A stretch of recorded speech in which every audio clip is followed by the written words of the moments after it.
I was once a rich man. My life was filled with luxury and pride. I had a big house, fast cars, and a wallet that never seemed to run out of money. People admired me, respected me, even envied me. I felt powerful and untouchable. Every morning I woke up in a grand bedroom with sunlight streaming through the curtains and servants bringing me breakfast on a silver tray. I never cooked, never cleaned, never struggled. Life was easy, and I believed it would always be that way. My friends surrounded me, laughing at my jokes, attending my lavish parties, and drinking my expensive wine. I thought they cared about me, but deep down, I never asked myself if they would stay if the money disappeared. I didn't care to know the answer. I was blinded by wealth and pride, too busy enjoying the spotlight to see the truth behind the smiles around me. Then, one day, things began to change. My business, the foundation of my empire, started to shake. At first, I ignored the warning signs. I believed I could fix everything, that money would keep flowing like it always had. But soon, the problems grew larger than I could handle. My income dropped, my debts increased, and my savings began to vanish. I had to sell one of my cars, then another, and eventually, even my big house. My so-called friends stopped visiting, stopped calling. The laughter disappeared. When the money was gone, they were gone too. I found myself sitting alone in a small apartment, surrounded by silence. The man who was once admired by all was now forgotten by everyone. For the first time in years, I had nothing. No parties, no cars, no luxuries, just 4 plain walls and a hard mattress on the floor. I stared at my phone, hoping someone would call, but it stayed silent. I scrolled through my long list of contacts, but I knew the truth. They had never cared about me. They cared about what I had. Without my wealth, I was invisible. I felt small, broken, and lost. The man who once looked down on the world was now crushed by the weight of his own mistakes. Days passed, and hunger replaced comfort. My fridge was empty, except for a few slices of bread and some old cheese. I had to face the truth. I needed a job. But who would hire a man who had never worked a day in his life? I had always been the boss, the one giving orders, not taking them. Still, I had no other choice. I went out the next morning, walking through the streets where I once drove my luxury cars. I entered stores, restaurants, and offices, asking for work. Each time, the answer was the same. No experience, no job. People looked at me with doubt, as if they could see the failure behind my polite smile. One evening, as I walked past a small restaurant, I saw a sign that read, "Help Wanted." My heart beat faster. I hesitated for a moment, but then stepped inside. The air smelled of fried food and hard work.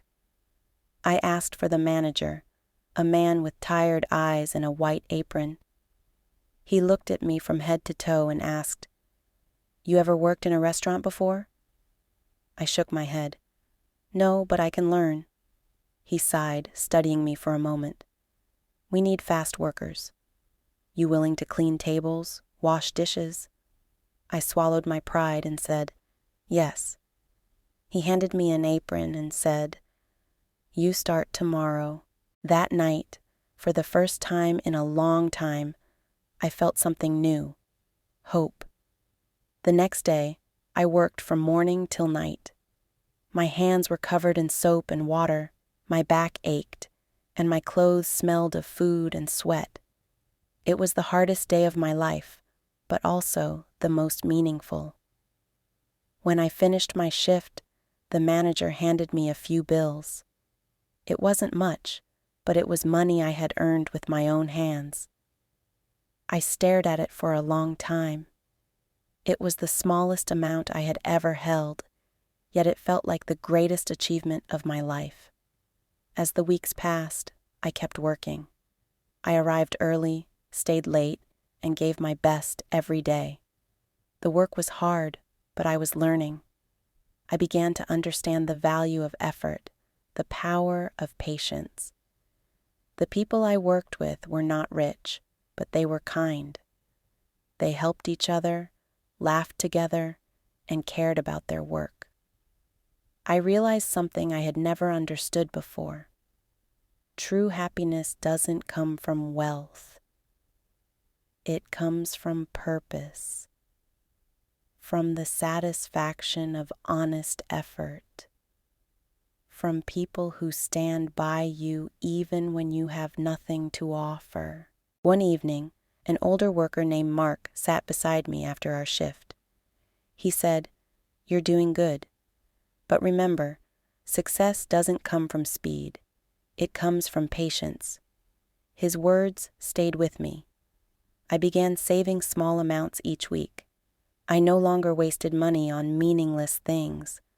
I focused on learning, on improving, on rebuilding my life step by step.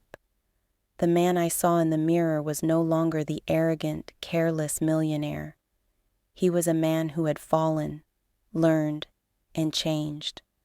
My eyes looked different now, calmer, wiser. Months passed, and I slowly earned the trust of my manager. I helped in the kitchen, took orders, and even trained new workers. One day, he said, "You've learned a lot. You've come a long way." That simple sentence meant more to me than any praise I'd received when I was rich. I realized that real respect is earned, not bought. I began dreaming again, not of mansions or cars, but of building something honest.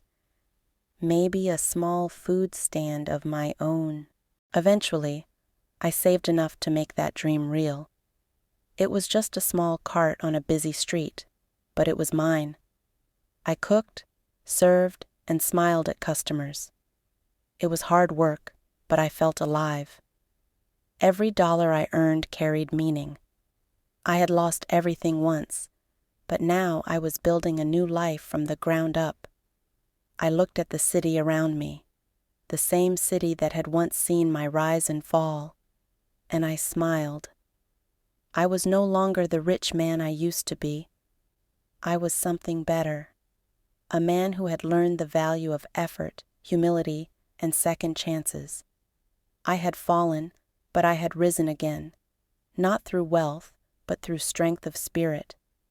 I had finally found myself.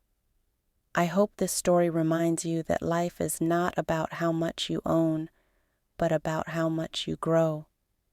Even when you lose everything, you can still rebuild if you have courage, patience, and faith. Thank you for listening. Please like and subscribe to our channel for more inspiring stories.